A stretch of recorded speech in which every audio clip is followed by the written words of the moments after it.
All right, guys, what's up? It's Caucasian Trading here. At least that's what I go by. Um, so today we're gonna do a little short clip about what makes me enter a trade. It's gonna be very minimum. I'm not, I'm just trying to release short clips of this. I'm not trying to test y'all's attention span necessarily of 20, 30 minutes to hour worth of things. If it ever gets to that sort, I'll probably just be live streaming it. I'm not really going to sit there and talk to myself for about 30 minutes 30 minutes to an hour. It's pretty hard, honestly. Okay, so usually when I go to enter trade, I'm going to look at the low time frames first. Always, just want to see what's going on in there. Obviously we got a good old bounce, nice little bottom form there. Comes back to the latest support of it. See that, the top of it, and continued upwards. Obviously, it was just a short squeeze. We shouldn't really, you really shouldn't regard things like this when it's in extremities, like Russia declaring war last night. All this should be transitory. It should almost like it's not even there. Okay, so I start on the 5 minute frame. Okay, you can't really get a tell for like what is happening here, at all because of that. But we'll switch it up to the 15 here. All right, 15. Where did we drop? Where did we go to that made a difference? Okay, what happened that made a difference here? Right there. Look at that. Okay, that's the first thing I see. Obviously, first thing, 37,000 on the dot. Okay, first thing I see. All right, now let's look at where we had support previously before all this happened. Using the 15-minute time frame is a good option to find support and what's happening within the larger time frames. I do like the 15-minute, and I prefer it and the 2 hour the most. Daily obviously comes into play when you are looking at a higher time frame chart, such as 2 hour. But anyways, we're gonna keep it the way we're going right now, not get into too much. Okay, so this is what I see right now. We that break right there below 37, and then bam, that's just the U straight up through it. Okay. All right, where did we wick to a lot? Where did we wick a lot? Look at this. You see these wicks here? Look at them. Okay. I'm gonna put one there.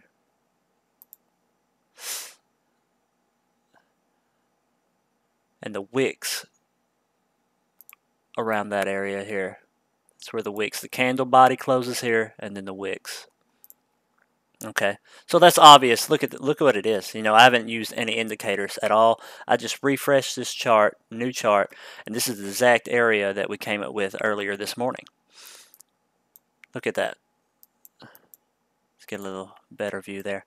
Okay, so honestly, that's my area. That's one of my areas I'm going to look for a long. Okay, when it comes back down, I'm not. Who buys these? No one buys this type of candle that's been trading. No one. If you do, you're just a degenerate. There's no point in doing that. Okay, let's switch to the 2 hour here. What's going on here? You see these wicks? These wicks here. Let me see what I can see here. So I'm going this fresh off the chart right now. This is a fresh chart. I'm just giving you everything I see. Okay. On the 2 hour, obviously, we haven't made much progress because of, it's only been like 14 hours since that crash. But anyway, so I'm going to drop it down a couple more. Go back to the hour. Okay. On the hour, you see this gap right here? It's a nice little gap, ain't it? That's a good target.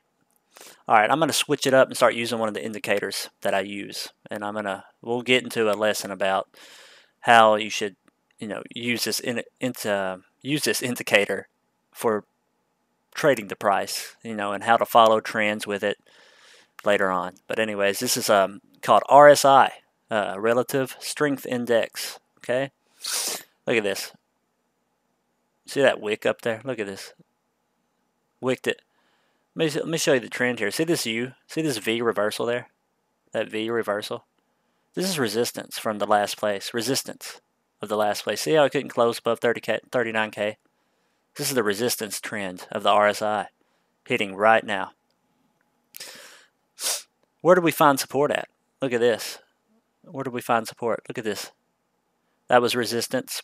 Then we pushed through, came back down, pushed through it again. We found support. When it came back down, we would find support around this area, right? Around that area, huh? It's pretty crazy, yeah.